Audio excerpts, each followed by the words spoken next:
terror starts.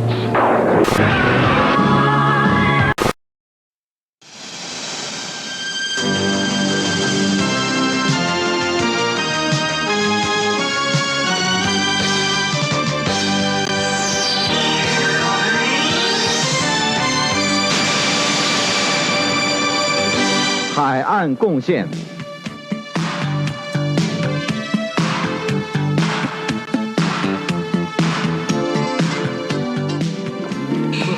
除衫同我游水啊 Who the hell are you? Attention! Who are those kids? Get rid of them! Yes, sir. Just behave yourself, will you?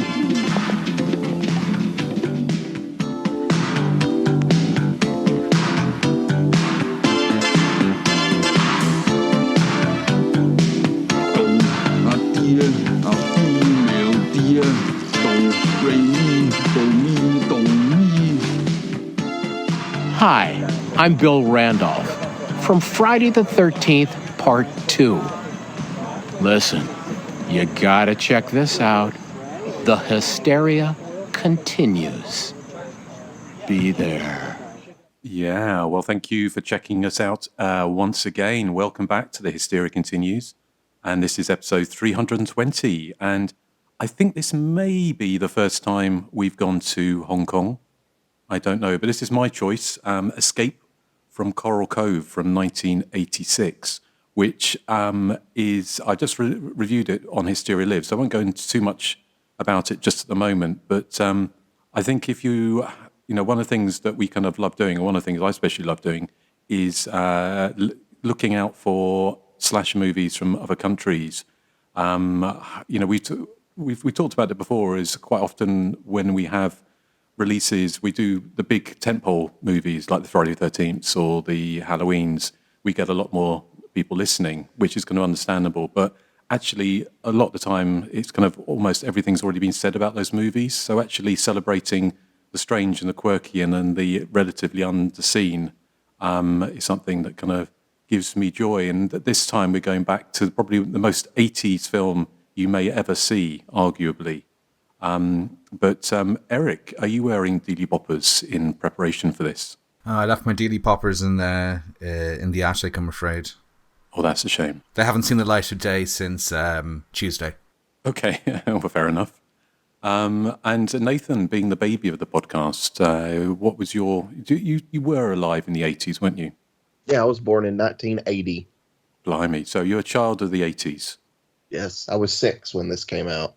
Wow. Okay, so you could have been the little kid, maybe. Yeah, probably not looking at ladies' boobies, though. Yeah. No. You only looked at big tits. And Joseph, how are you doing? And are you looking forward to going back to the 80s? A deer, a female deer. I am so looking forward to this movie, Justin. Excellent. Okay, well, good stuff. So, well, let's have a little chat about what we've been watching recently. So, Erik, have you seen anything you want to tell us about? Just one thing, a film called The Blair Witch Project. Anyone heard of it? So Second Sight, the DVD UK DVD label, have brought out a special edition of Blair Witch Project, which, to be honest, is not a film I'm that pushed about. I don't think I would have bought this, except that it comes with spangly new extras, and you get 2 cuts of the film. You get the festival cut, which only runs a few minutes longer, and to be honest, I can't really tell what the differences are. But it comes with new commentaries, and the reason why I bought the Blu-ray is because the second disc has a 2.5-hour documentary on the making of, which is interviews with all of the principal makers of the film except the cast. None of the cast are featured in the documentary. Now, I know that there's rumours of falling out between the cast and the producers and all that, and Artisan Entertainment, but I've looked on YouTube, and they have appeared at festivals with the directors of the film, so I don't think that's the reason they're not in the documentary. But you don't miss them really as such, because there's so much information to be gleaned from this documentary, which is well worth your time. Apparently, it's I don't have the guy's name here, but it's from the same the documentary is from the same director as the guy who did Host, which was that kind of webcam horror movie, which I haven't seen, but I think you guys might have. So it's a proper documentary, and it's really, really good. You also get 90 minutes of deleted scenes, as well as an extra Easter egg of a further 16 minutes of deleted scenes. So you get an hour and 45 of deleted footage.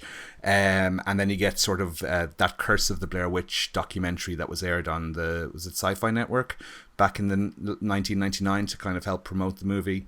So all of that is fantastic. As I said, for the film itself, I'm a bit meh on it. I know you guys really, really like it, but for me, it's never really worked. I've never found it scary, and I've just found it to be kind of shrill and loud. And again, I've said it before, the shaky cam gives me motion sickness, which is interesting because I listened to the new commentary on it, which is from two Australian film scholars, and one of them is talking about how he was working in a multiplex at the time this came out, and he said that the amount of sick he had to clean up was unreal from people suffering from motion sickness.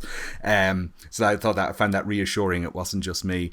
They also mentioned that I was talking about the actors, so they were paid like $1,000 each to appear in the film when it was just a low budget indie, which is kind of par for the course. But when the film broke $100 million at the box office, Artisan Entertainment rewarded them by sending them a fruit basket each, which I thought was kind of funny. Yeah, so that's terrible, but it is funny. It is funny. So no, if you're a fan of the Blair Witch Project, get this. It comes. I only got the 2-disc edition. It comes out in a special extra deluxe edition with a huge big book on writings on the film. If you're really interested in it, I think that's the one to go for. But it's a top class release. Oh, and the other thing I should mention is that what they've done is, and this is what the directors always wanted the film to look like, is they've gone back to the original high 8 video footage, and it now looks like video footage, because when it was transferred to film it kind of lost that video look. Now when you're watching it, it's like you're watching a home movie for the video sections. I mean, the 16mm sections still look the same as they did back in 1999, but it's kind of like watching a brand new movie when you see the video footage as video footage. You know, it looks exactly like if somebody went out with a camcorder and filmed it. So it's really interesting to see this new presentation as well. So yeah, it's as you know, as I said, the film is not my favorite thing in the world, but this presentation is sensational. So if you're a fan, I highly recommend this second sight Blu-ray release.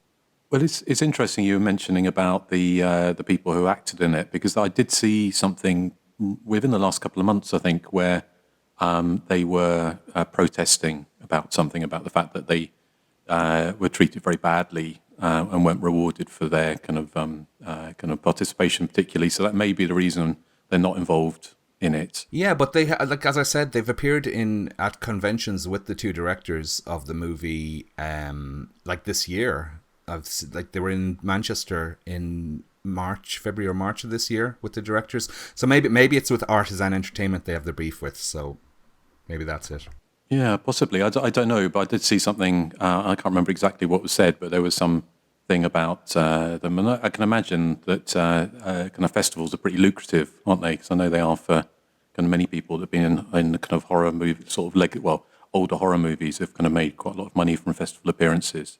Yeah, but it is really unfair when you consider that they kind of, if you boil it down, they wrote their own dialogue and they filmed the entire movie themselves. And they are the centerpiece of the film. I mean, yeah. And I didn't realize this. Heather Donahue has changed her name legally to Ray something in the last 4 years because as you know, the character names are the same as the actor names in the film, and she says it became too much of an albatross that she had to change her name legally. But she's appeared at the festivals, is she as well? Yeah. Okay. And they introduced her as Heather Donahue, which is weird, because considering she's changed her name and wants to distance herself from it, but I don't know. Okay, well, there's obviously something going on there, because I remember way back in the midst of time, somebody in the United States sent me a bootleg copy of, I think it was the Seattle cut, or the... Yeah, that was me, actually. You traded me the copy of that for 2 movie posters. It was a Manhattan Baby and Demons. Ah, okay. Well, thank you for reminding me. Little quad posters, yeah. Yeah. Which I lost in a flood, by the way. Oh, dear. And I don't think I have that tape anymore. So, well, thank you, Erik. Is there anything else? No, that was it, yeah. Okay. What about you, Nathan?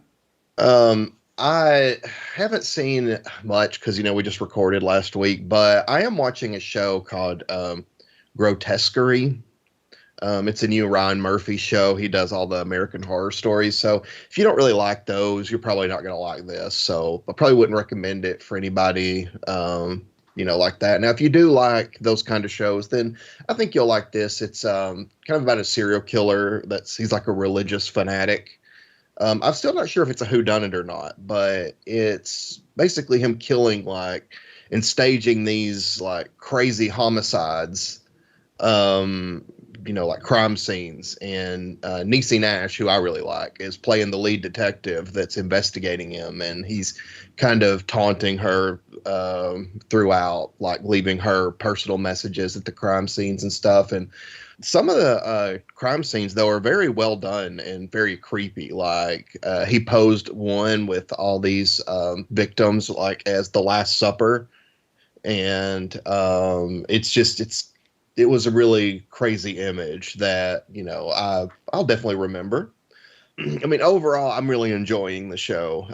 My concern, though, is that like most Ryan Murphy shows, that it's going to be really great for me until the last episode, and then it's going to be a letdown because I never feel like he sticks the landing. The plot kind of sounds like the 6th season of Dexter, where the Doomsday Killer was staging all of those kind of Bible-themed death scenes, I guess they were. Well, yeah, and one thing that's really weird is that, all the characters in this show are very weird. Like, Niecy's husband is in a coma, and he's being taken care of at this real, high-end, hospital or clinic or something. But the woman that runs the clinic is a complete weirdo who Niecy, is not sure if she's actually seen this or if it's just... her mind, because that's one part of her character as well, is that she drinks all the time. She's very much an alcoholic. Well, there you go, Justin. Oh, sounds right up my street. Yeah. And she thinks she sees some inappropriateness between the woman that runs the clinic and, her husband that's in a coma. Like, the woman running the clinic does some really odd things. So, yeah, she's weird. And then there's this nun that wants to help that's following the serial killer as well. And the nun is very odd as well. She seems very, turned on by the killings, very into them. And then there's the pastor of the church who takes his shirt off and, beats himself with a whip until he's got blood, coming down his back. So it's just a whole show of crazy, weird people. That sounds like a Ryan Murphy show. It certainly does. Yeah, very much so. But, I mean, like I said, it's entertaining, so I'm enjoying it. Cool. Okay. Well, I might check that out. So, thank you, Nathan. Anything else? No, that's it. Okay. How about you, Joseph? No, I have nothing this week. Okay. Well, I caught up with Alien Romulus. Oh, what you think? I kind of, I thought it was effective, but I don't know. I kind of guess for me it was a little bit money for old rope, really. I think because it's certainly a lot more popcorny than the more recent like Prometheus and all those kind of Ridley Scott kind of slightly ponderous sci-fi opuses. It's very much more kind of popcorny than that, which I kind of appreciated. But I think because they were kind of referencing the original film so much. That it just kind of felt like a little bit of a retread because you had all the same things of the kind of the countdown to destruction of the ship, on another ship with aliens. So it was kind of hitting a lot of those beats. And I think if you're kind of a mega fan of the franchise, Which I am. Which you are, you'd probably, just in the same way that if they made a Friday the 13th movie and were basically redoing all the greatest hits from the first 4 movies, I'd be there for that. So I enjoyed it. I thought it was very well done. I mean, it looked spectacular. There were some great scenes. I especially loved the scene when where the alien acid blood was kind of in the kind of the Zero gravity. Zero gravity. That's it. And they had to kind of swim through it to avoiding that. I thought that was very well done. But yeah, for me it just felt a little bit too familiar. I think maybe if they'd maybe said it on the colony or something, just slightly kind of changed it up a little bit.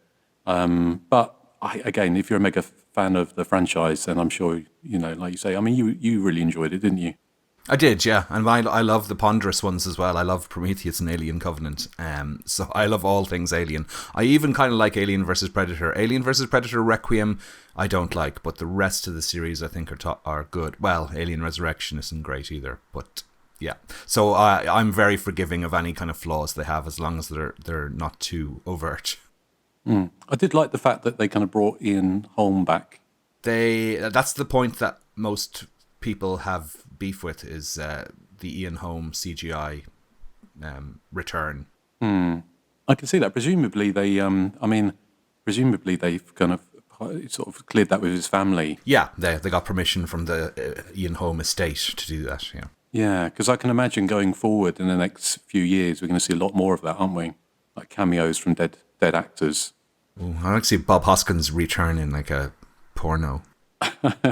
Well, in 5 years' time, you better write that AI, won't you? And sort of you can have a fun little fappy evening at home. Fun little fappy evenings indeed.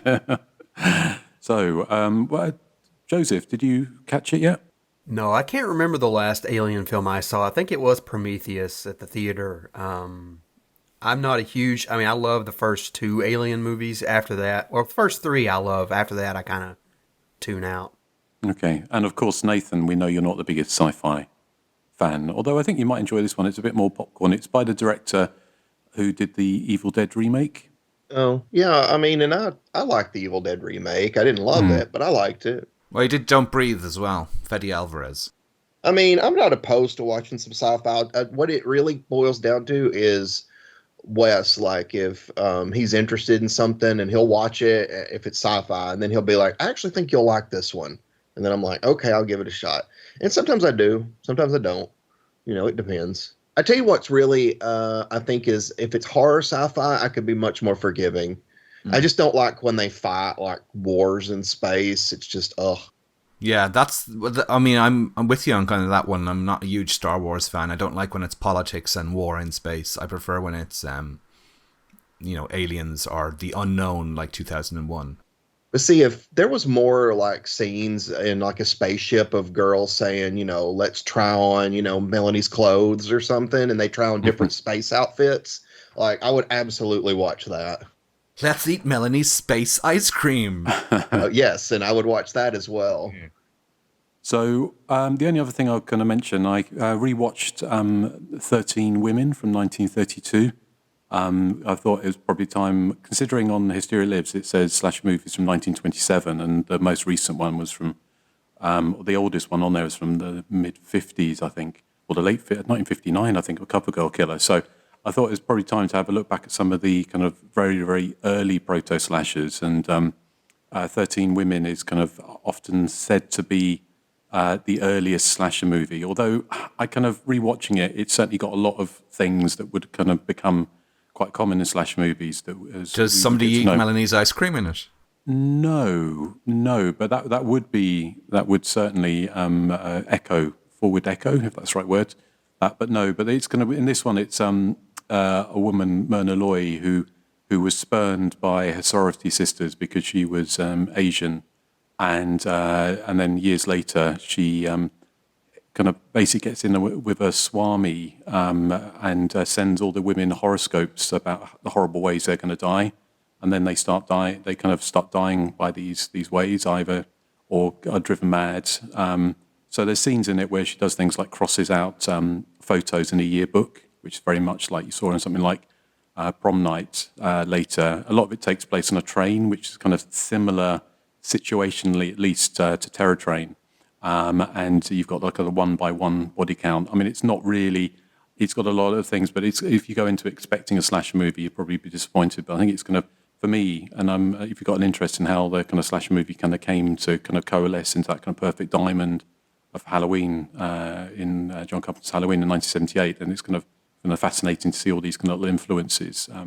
So I'm going to start looking at maybe some of these movies going forward. So 13 Women is one I started with. We will actually be covering one of these really old proto-slashers on the show sometime next year. Cool. Okay. Well, have any of you seen 13 Women? I have. And what do you remember much about it? No, not really. I remember, I watched this growing up. My older brother liked a lot of the black and white horror films, so I don't really remember it much, but I do remember watching it a couple of times. I think we probably had it on VHS at one point or another. Yeah, it's kind of an interesting. I mean, it's very. I kind of do like that kind of old Hollywood, and it's kind of what they could kind of term pre-code. So you had a lot more, slightly more risque things that they were doing before the Hays Code came in the sort of mid 1930s, I think it was. I mean, the only other point of the other point of interest in it was it starred the tragic actress Peg Whistle, who famously threw herself to her death from the Hollywood sign. About a month before this movie came out. And it's got like an eerie coincidence because she actually watches somebody die falling from trapeze in the movie. So, but yeah, so anyway, check that out on Hysteria Lives if you're interested in that. And there's clips on YouTube. So, would you consider And Then There Were None to be a slasher? I would certainly, the Agatha Christie, 10 Little Indians, I think... yeah, I mean, that kind of came later. I was looking that up to see when that was, and I think that was published as 1945, I think, or in the 40s. So it kind of, 13 Women predates it. But you've also got other movies like The Cat and the Canary, The Old Dark House, The Spiral Staircase. A lot of those movies. I love The Old Dark House. Yeah, I mean, a lot of them, they wouldn't be slasher movies as such, although I'm quite tempted to... one of the next ones I'm going to look at is Robert Siodmak's The Spiral Staircase with I think Dorothy Maguire, I think, was in it. But and I remember that having kind of POV shots of the killer who targets people with kind of disfigurements, and so just things like that. They kind of very much aren't what we think of as slash movie today. But it's just fascinating to see how that kind of all kind of came together. So, but yes, I'll be interested to see which one we're going to be covering next year. But we are moving forward in time, or back in time as well, to probably I would imagine collectively, our favourite decade of horror, to the 1980s and 1986 to be exact, with Escape from Coral Cove. So given that the movie is in Chinese, and there's a tiny little bit in English, so and I couldn't find a trailer anyway, so I'm going to play a little bit of the theme song, which just before we go into talking about the movie, and probably play out with it as well. But this is there's a scene in the movie, and all great 80s slashers, well, not all of them, but there's a number of them where you have a musical montage of people, like an Evil Laugh when they clean the house and they sort of pop around to a song. So you have that in this. So this is the theme song from Escape from Coral Cove. Just play a minute or so of it, and then we'll talk about the movie.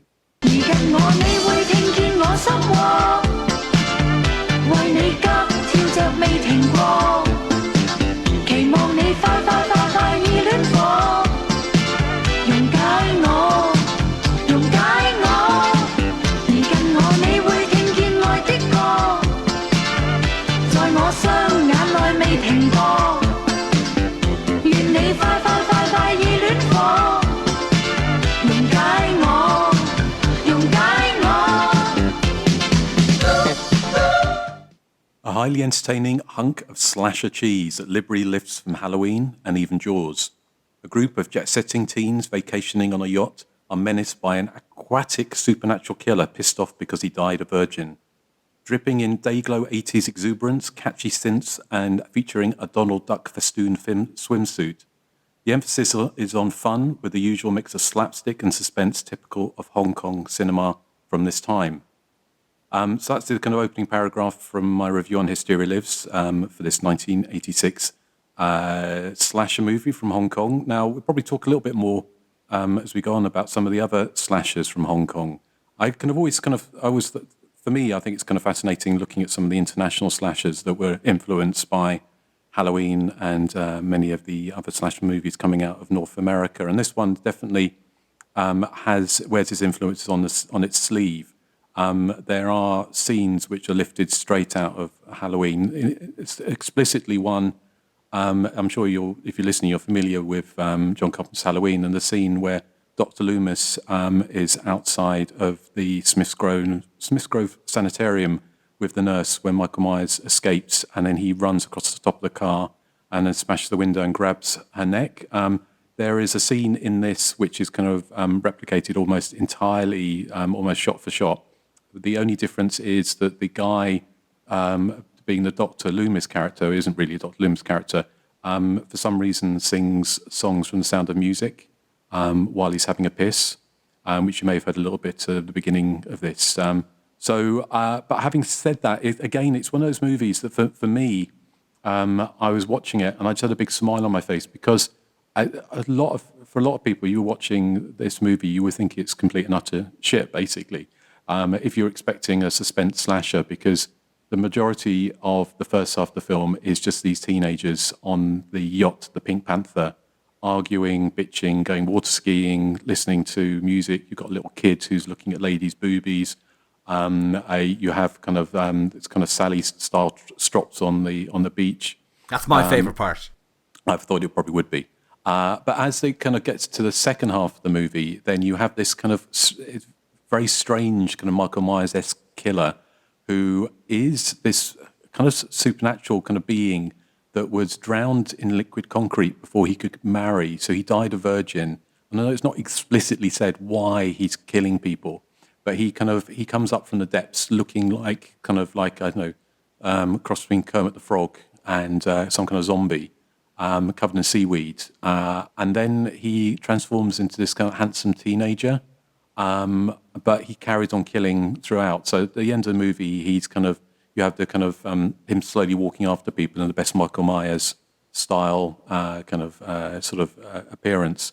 But the movie is just chock block of like 80s, the synths, the kind of the day glow, and it's got that mixture of slapstick and comedy and suspense that you see in a lot of Hong Kong cinema from around this time, which I kind of tend to really enjoy. So it's just really goofy and fun, and I think the main emphasis is on the fun. So I'm going to throw it open because I'm curious to hear what you guys think of it.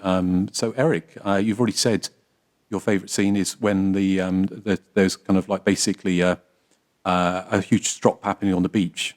Yes, and I think there's 3 slaps are exchanged, one knee in the groin, and it ends up with Chen, I think is the character's name, going, well, you can all just go away, I'm leaving, or something like that, she says. It's totally channeling Daniela / Sally / Inga, and that's what I loved. I don't like the normal sort of slapstick Hong Kong cinema aesthetic.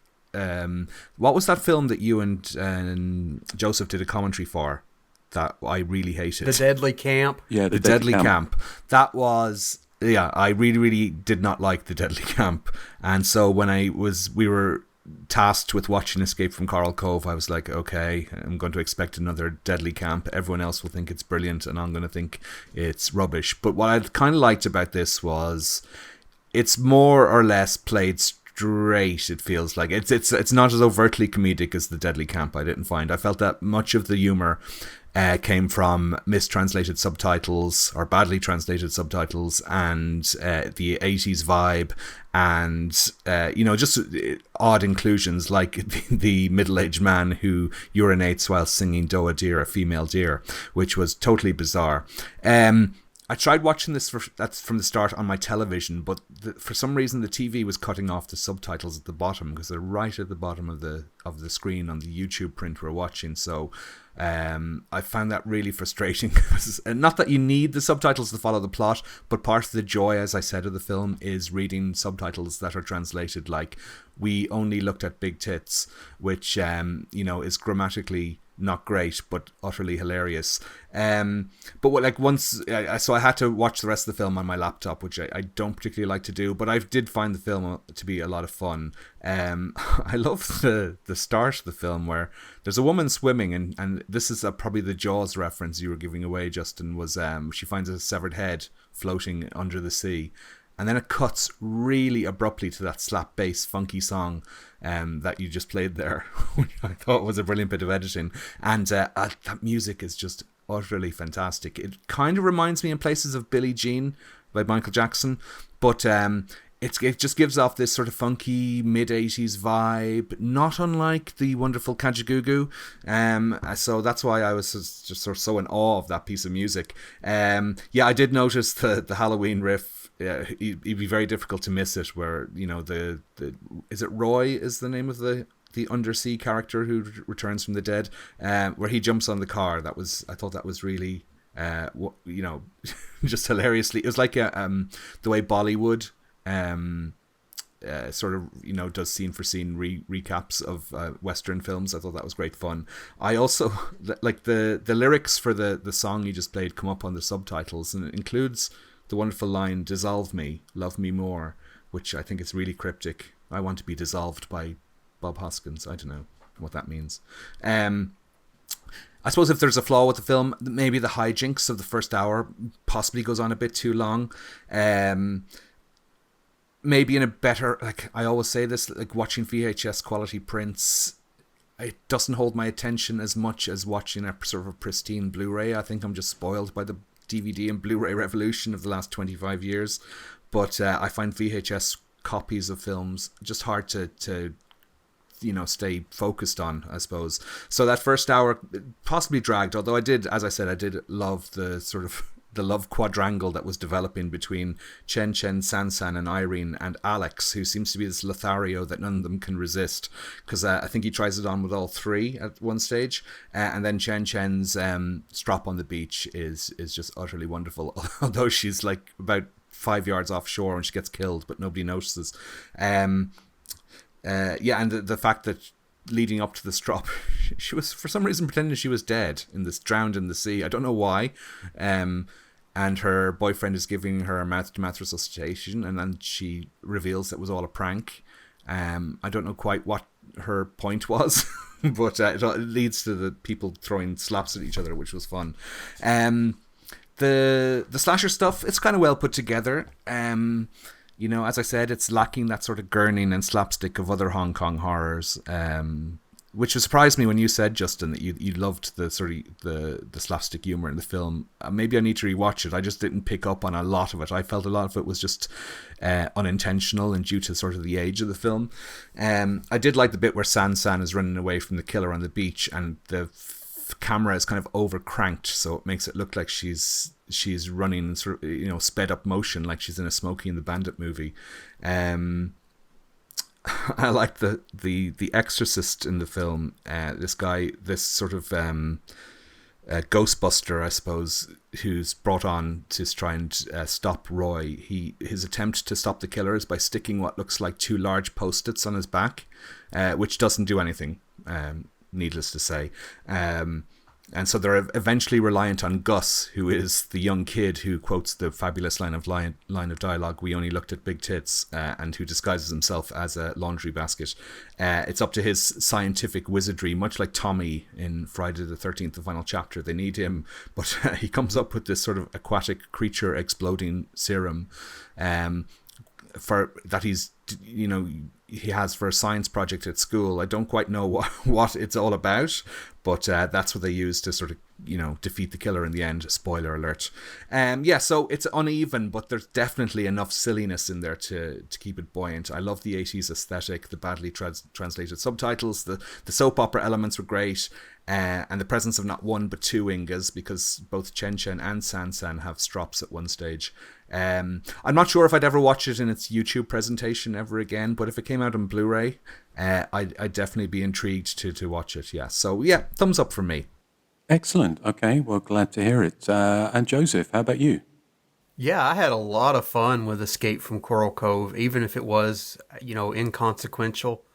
Like Erik said, about halfway through the movie, I gave up trying to follow the plot or what little there was because, you know, no fault of the film, but the only available copy right now is an nth generation composite uploaded to YouTube, which is perfectly watchable, but the subtitles are often, you know, either bleached out or cut off. So, you know, like I said, I gave up on trying to make sense of this, and I realized after I gave up that there wasn't much sense to be made to begin with. So, Escape from Coral Cove is one of those, you know, incident movies in that it's loaded with so many memorable and likable moments that it doesn't really matter that we don't have much of a plot. I absolutely love the music that you played. It opens the film, and they play it on this the yacht montage, and I think it's fantastic. It's probably due to poor translation, but like Erik said, the lyrics, they're supposedly dealing with love, but you have lyrics like "dissolve me," "engulf me," and I just couldn't help but laugh. So they're probably misinterpreted, probably. I would imagine, yeah. Yeah, and this is the reason why I also laughed at some of the Cantonese inflections, mainly because I get the sense that what they're saying and what the subtitles are saying are two completely different things, as they often are in these films or when someone tries to translate these things. And again, like Erik said, he's not in the movie enough for my liking, but I absolutely loved the Uncle Ming character, the self-professed Ghostbuster, who has his own card, by the way, and he's wearing the loudest Hawaiian shirt I've ever seen. I mean, it's so bright and so patterned. I mean, my God.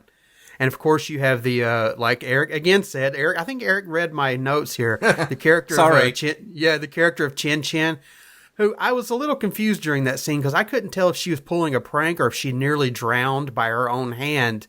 But either way, when she's, I guess, rescued, she throws this major strop. She needs somebody in the nuts, and she's like, "You can all go to hell. I'm going home." She gets on this little schooner and goes out like 2 feet into the water and gets killed. It's very worthy of Inga.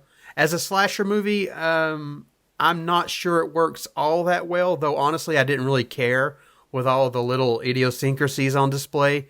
Suspense-wise, there's some effective moments of underwater photography. They even turn one of those moments into the film's kind of de facto chase sequence, which I thought was very unique, an underwater chase sequence. The killer, I thought, was very interesting in that 1 minute he looks like Ted Danson in Creepshow after he's drowned. And then the next minute, he looks like a teen supermodel posing on a beach. And then for some reason, he's dressed like he's about to pilot a red-eye flight during the finale.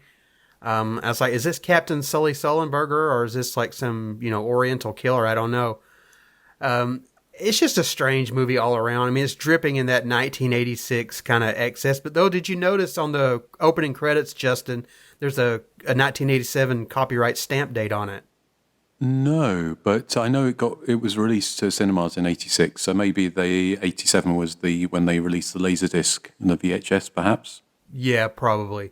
But yeah, like I said, it's dripping in that kind of 1986 excess with characters. They're first dressed like Wall Street yuppies, and then they're decked out in tight Speedos for the rest of the movie, dealing with a chiseled bodybuilder who breathes underwater. I mean, how could I not like it? Thumbs up for me. Excellent. I forgot to mention, I also loved the way Roy's eyes go all funny, like when Bill Bixby is turning into the Hulk. Yeah, I kept expecting to hear the sad walking away music or something. Yeah. It's the thing I kind of thought was hilarious in Chen Chen was just was playing a trick on them by pretending to be dead in the water. So she was lying face down in the water in the hopes that somebody would spot her bobbing around, which I thought was a real commitment to a prank, isn't it? So, very committed, yeah. Yes. But I don't know how long you can keep that up for. She obviously could hold her breath very well. But Nathan, what did you think of Escape from Coral Cove? No, I agree with what you guys have said so far. I do think that Irene, who is kind of the final girl of the movie, I think that she should have been wearing the Donald Duck swimsuit during the climactic, fight scenes at the end. I think that would have been a lot of fun, since it was an interesting swimsuit. But I love the scene. Erik kind of mentioned it, where the one guy is trying to stop the killer, and he, it looks like he's kind of like large Post-it notes. He just slaps them on the back with them, and the killer turns around and then like pulls them off and then just eats them. And then the guy starts coming after him like it's a vampire. He's like got garlic and a cross, and at one point a stake in his hand, like he's gonna stake him through the heart. It's just completely absurd. But that's a bonus. It's always a plus. The slasher stuff I really enjoyed. I like the scene where Alex is killed. He kind of falls and gets impaled. I thought that was actually really well done.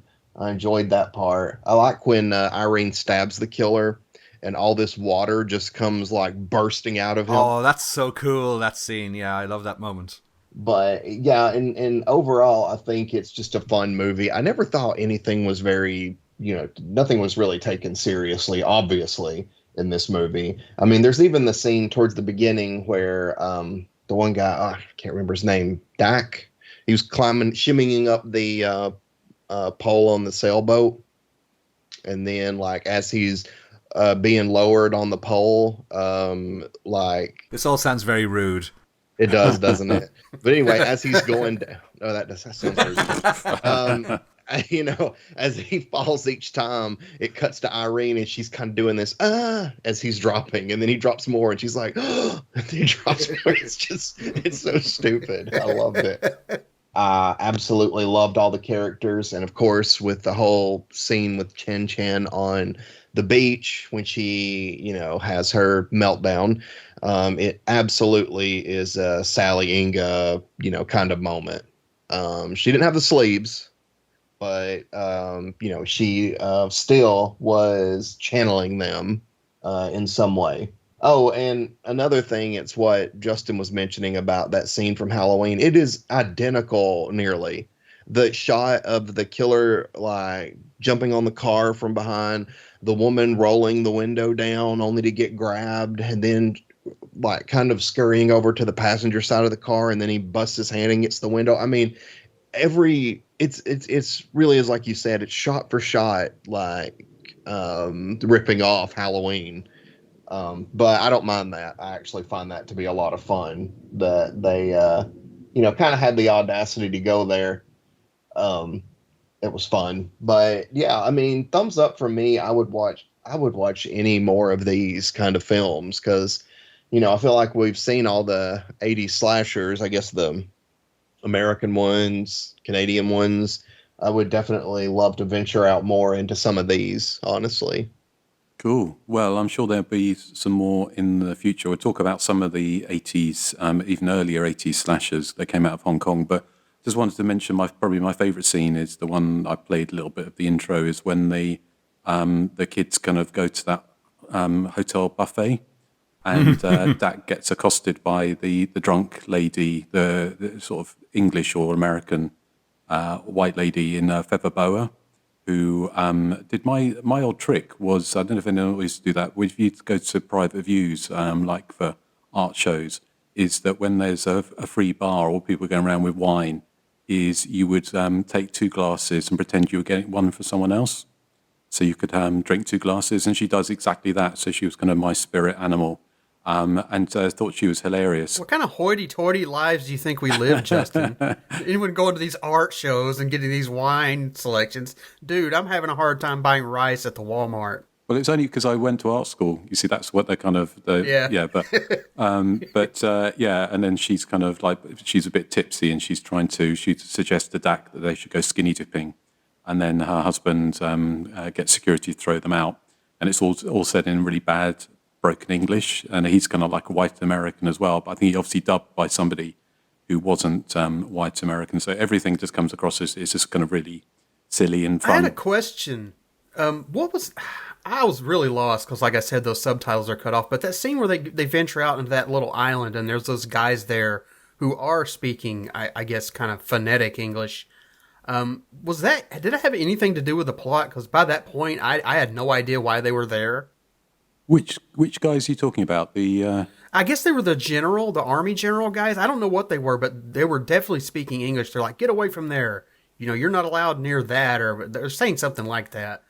It was very short, very brief, kind of like at 30 minutes into the movie, where they kind of ventured to that little island. There's the 2 guys there who are speaking English very briefly. I'm not sure what it had to do with the plot. Yeah, well, probably nothing to do with the plot. I can't really understand, because, I mean, obviously the whole idea of the killer is this kind of undead kind of ghoul, I kind of guess, isn't he? This kind of, but it makes no sense why he's killing anyone apart from he was pissed off that he died a virgin. But it's not, it's kind of, like you say, it's more the journey of getting there. I don't think any of it makes a great deal of sense. Well, it probably would with better subtitles. Possibly better subtitles. I mean, one thing, obviously, there is kind of, 2 things. One is that the film, as we mentioned, is on YouTube. So if you do want to watch it, then it's currently kind of like Erik said, a composite copy on YouTube with English subtitles. So that's probably the only place you can watch it really at the moment. There is a scene where the little boy injects a goldfish, which is a bit disturbing. Yeah, I didn't care for that.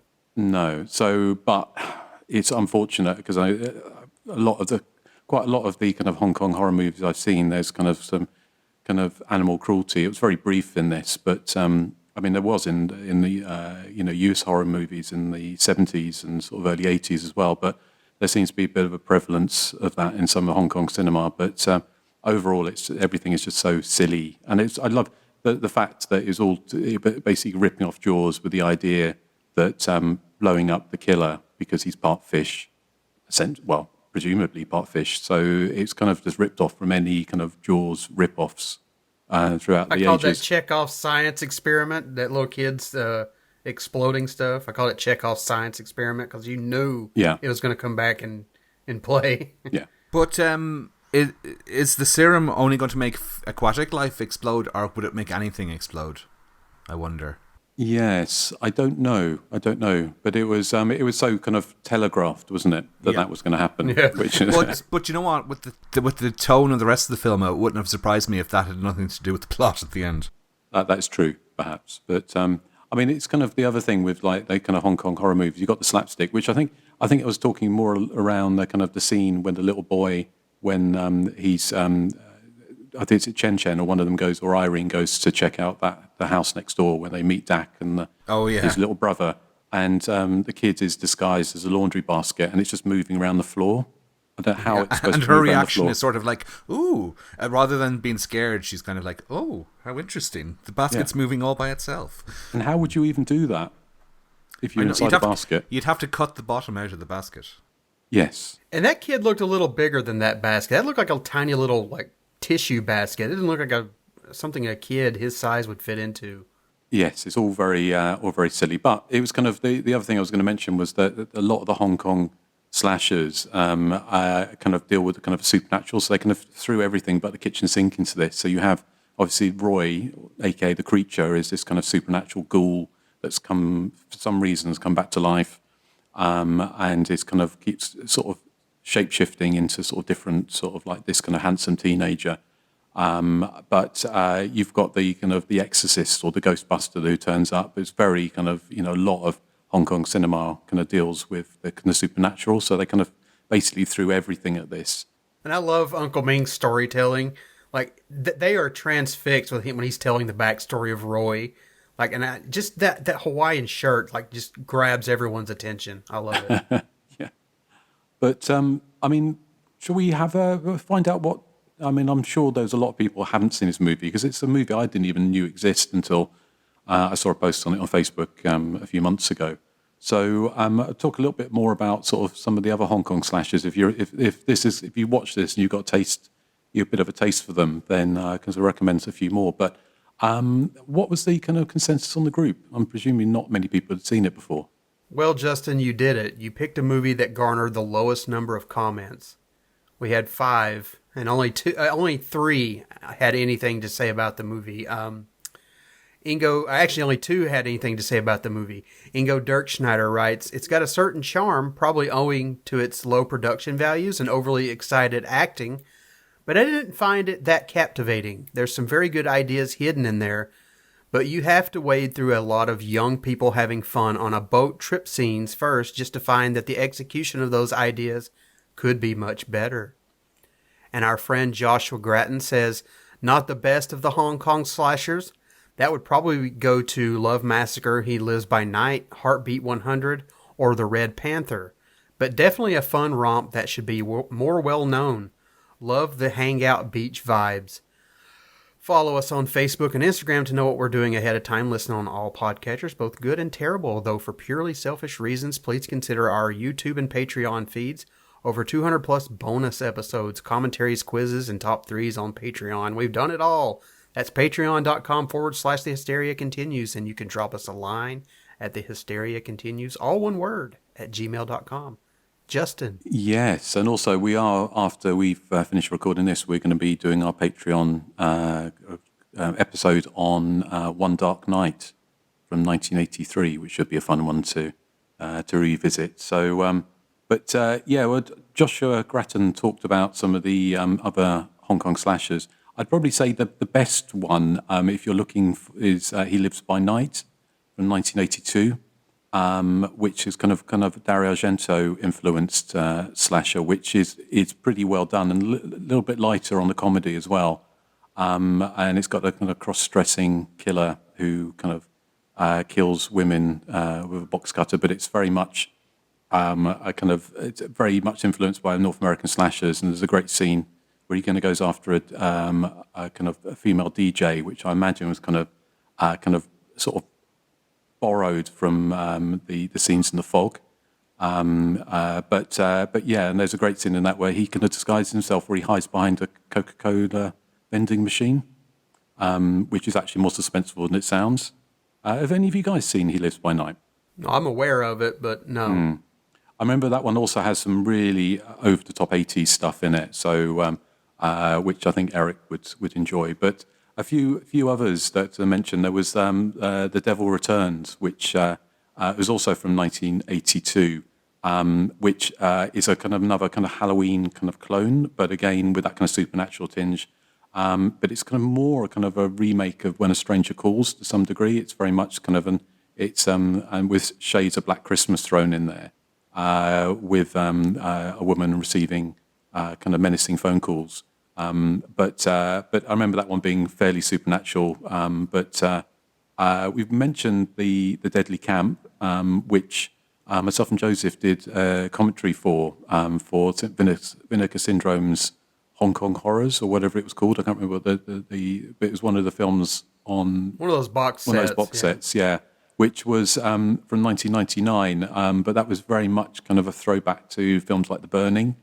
So not in any way, shape, or form kind of anything like Scream you would imagine, or Know What You Did Last Summer. Very much kind of a throwback to that. But a couple of other ones I mentioned. Obviously, Joshua's mentioned The Red Panther, and a couple of other ones which I haven't seen yet, but I'm kind of keen to check out.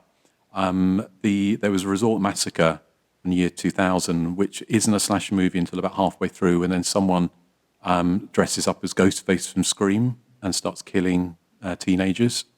So, which I imagine would probably prevent it from ever getting a release in North America. But if you've got taste for like more modern slashers, then there's a great black comedy called Dream Home from 2010. About I think it's about a woman who kills people because she's trying to get basically it's a kind of satire on the real estate being hugely expensive in Hong Kong. And a woman who kills people in her building, her apartment building, so she can get the best apartment. I mean, there's all sorts of like fantastic, if you get a taste for the Indonesian slashers, especially slashers from South Korea, a few from Japan. But yeah, Hong Kong ones are very have an acquired taste. But yeah, check out Escape from Coral Cove on YouTube and to see if it's something you like. I mean, for me, as I mentioned before, the whole thing of the teenagers hanging around and water skiing and all that kind of stuff is a terrible, move for a suspense movie. But that half an hour is just so 80s kind of montage of like fun silliness and like an 80s summer that for me it was kind of quite charming. So again, your mileage may vary on that perhaps.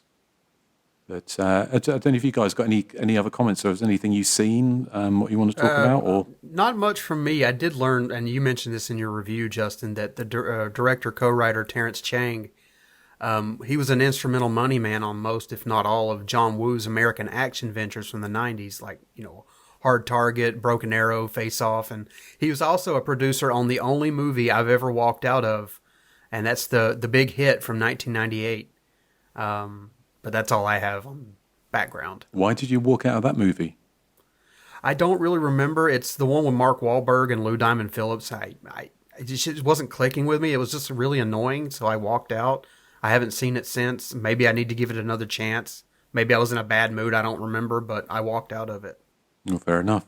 But I know Terrence Chang, I think this is the only movie he directed. Obviously, John Woo.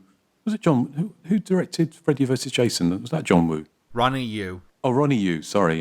Yeah, kind of action, Hong Kong action sort of director. But, well, I don't know if there's anything else really said, apart from it's going to be interesting to see where Erik goes with his joke of the week. So I guess it's as good a time as any. So here we go. It's my joke of the week. It's so freaking fantastic. What's the most popular video nasty in Hong Kong, China, and Japan? The Far East. The forest. The Far East. Oh, God. Thank you. Thank you very much, everyone. Erik, I think you've outdone yourself, and not in a good way. So, okay, well, kind of short but sweet. What are we covering next time? I think, Nathan, is it your turn? It's Erik, sorry. Okay. Yep, okay, so we're going, it's Christmas time, mistletoe and wine, children singing Christian rhymes. Yeah, so we are going for The Silent Night from, is it 2012? I think so. Yeah, so it's the Silent Night, Deadly Night remake. That's, as far as I remember, not that much of a remake, really, but yeah, that's what we're going with. Cool. Well, yeah, and of course they're going to be remaking Silent Night, Deadly Night again, aren't they? Quite soon, apparently.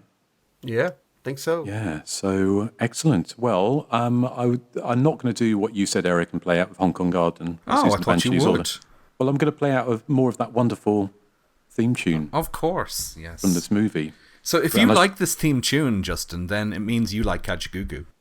No. There's certain places I don't go in the 80s. I feel like there's a lot of missing information in between those steps, Erik. Yes.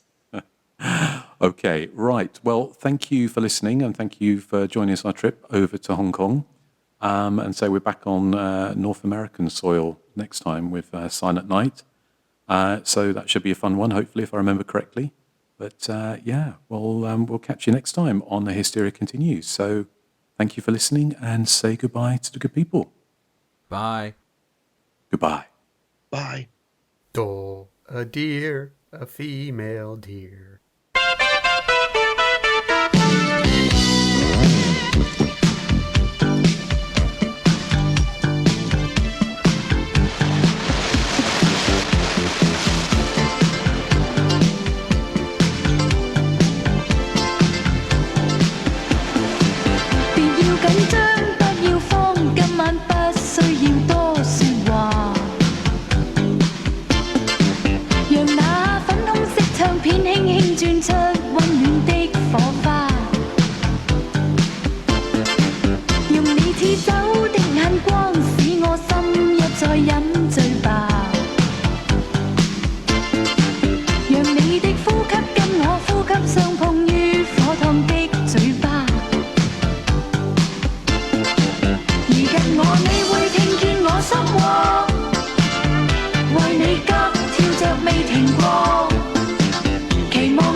A deer, a female deer. Do, re, mi, do, mi, do, mi. Do, re, mi, do, mi, do, mi.